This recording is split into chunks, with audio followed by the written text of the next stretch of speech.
Varicose veins కి సరైన చికిత్స కోసం సంప్రదించండి ఎవిస్ హాస్పిటల్. నమస్తే రమగారు. నమస్తే జయ. రమగారు, మనము సాధారణంగా ఏమనుకుంటూ ఉంటామంటే దీపాలు పెట్టిన తర్వాత ఇంట్లో ఉన్న చెత్త బయటకు వేయకూడదు, అసలు ఇల్లే ఊడవకూడదు అని కొన్ని చోట్ల వింటూ ఉంటాము. నేను కొంతమంది దగ్గర విన్నానండి, సాయంత్రం కూడా ఇల్లంతా నీట్గా ఊడ్చుకొని దీపాలు పెట్టుకుంటారు. దీపం పెట్టి తలుపు తీయటం ముయ్యటం ఇలాంటి కార్యక్రమాలన్నీ జరుగుతూ ఉంటాయి. ఇంట్లో చెత్త ఈవినింగ్ దీపం పెట్టేసి నాకు బయట పడేయకూడదా? ఇవేంటంటే జనరల్గా ఎలా ఉంటాయంటే జయ, ఏ విషయమైనా ఒక అందుకు మొదలు పెడతారు, ఒక పాయింట్ మీద ఇది స్టార్ట్ అవుతుంది, అలా ప్రచారం అవుతుంది. క్రమంగా రోజులు గడిచే కొందికి ఇలా చెయ్యాలని ఫిక్స్డ్గా ఉంటుంది. ఎందుకు చెయ్యాలి ఎందుకు చేయకూడదు అనే జస్టిఫికేషను సమాధానము చెప్పబడదు. తరాల వెంబడి వెళ్ళేసరికల్లా ఇలా చేస్తే అదేదో అయిపోతుంది, అలాంటివి కూడా వస్తాయి. మనకి కరెంట్ వచ్చి ఎన్నేళ్ళు అయి ఉంటుందంటావు? ఒక 70-80 ఏళ్ళు అయి ఉంటుందా సుమారుగా. మా చిట్టుగూడూరుకి 70s వచ్చింది. 77 దివిసి 30 తర్వాత మొత్తం స్తంభాలన్నీ పడిపోయినాయి.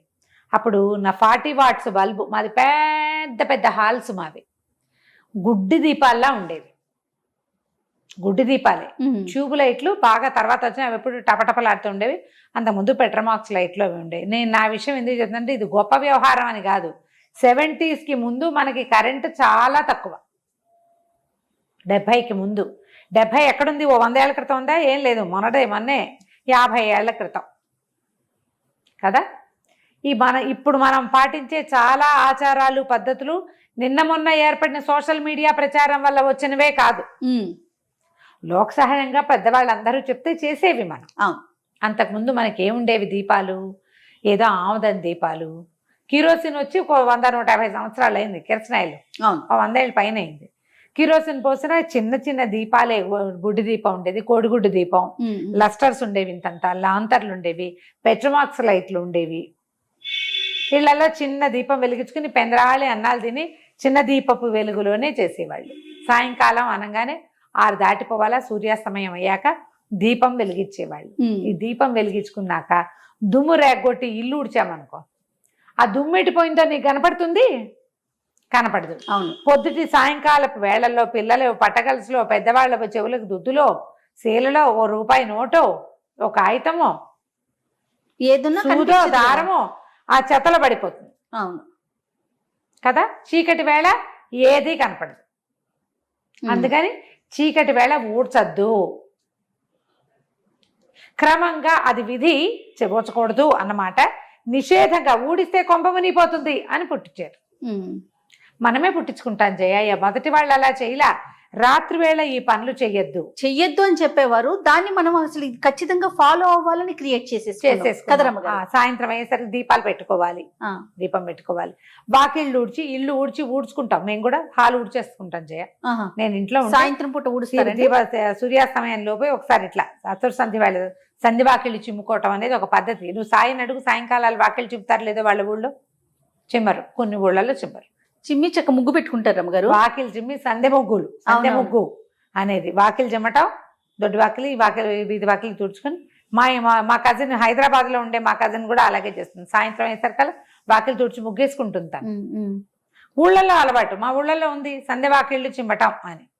సాయంకాలం ఒక చీపురు వేసుకోవటం మా ఇంట్లో చిట్టుగూడూరులోనూ అలవాటు ఉంది, నాకు ఇప్పటికీ అలవాటు ఉంది. హాలు అండ్ దేవుడు గదేవి ఊడ్చేసుకుంటాను నేను.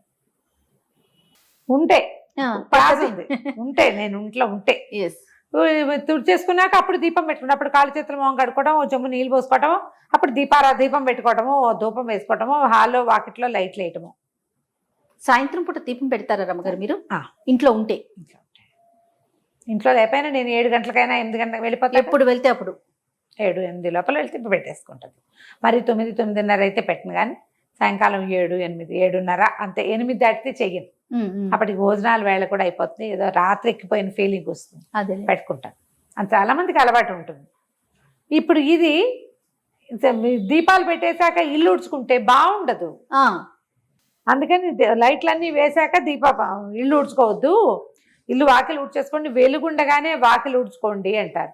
ఇప్పుడు కూడా బాగానే ఉంటుంది. ఇప్పుడు ఏంటంటే ఫుల్గా లైట్లు అన్నీ వేసుకుంటాము, దుమ్ములు అన్నీ మనకు క్లియర్గానే కనపడతాయి. చేసుకోవచ్చు. దానివల్ల కొంప మునిగిపోతున్నాను అనుకో, శుభ్రంగా లేదనుకో ఏం చేస్తాము?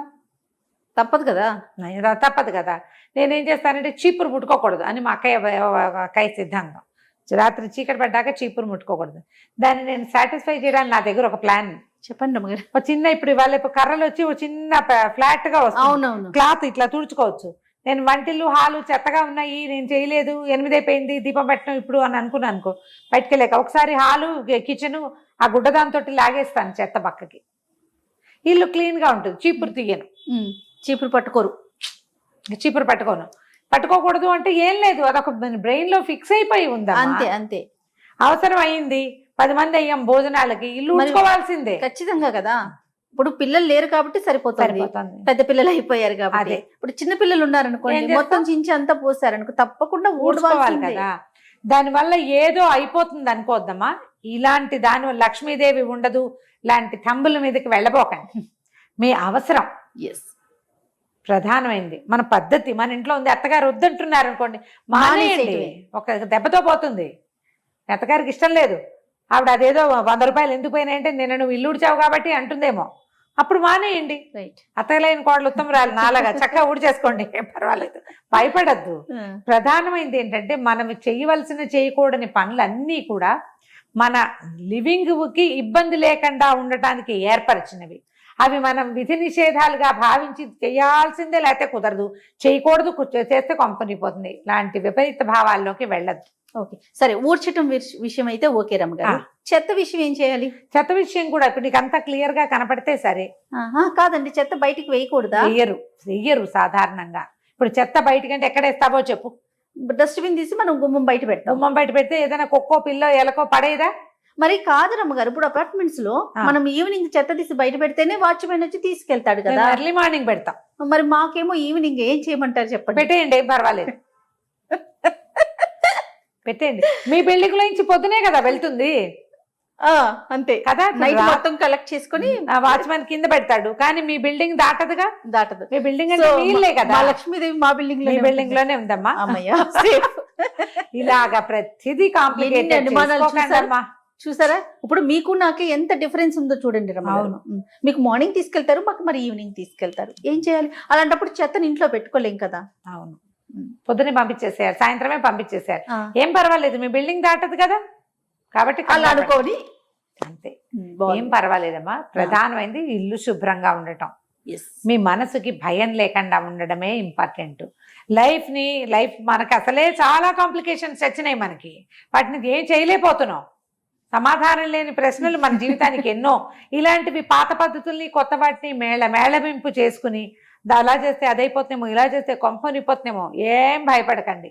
అలా ఏం అవ్వదు. మీరు స్థిమితంగా ధైర్యంగా భగవంతుడి పట్ల విశ్వాసంతో ప్రపంచం పట్ల ప్రేమతోటి ఉన్నంత కాలం ఏమీ అవ్వదు, అన్ని బాగానే ఉంటుంది. మానసిక ప్రశాంతతతో ఉన్న ఇంకా దాంతో ఉన్నంత కాలం ఏది అవసరం లేదేమో. లక్ష్మీదేవి ఎక్కడికి వెళ్ళదు, మన ఊళ్ళోనే ఉండి దగ్గరికి వెళ్తే ఏం పర్వాలేదు.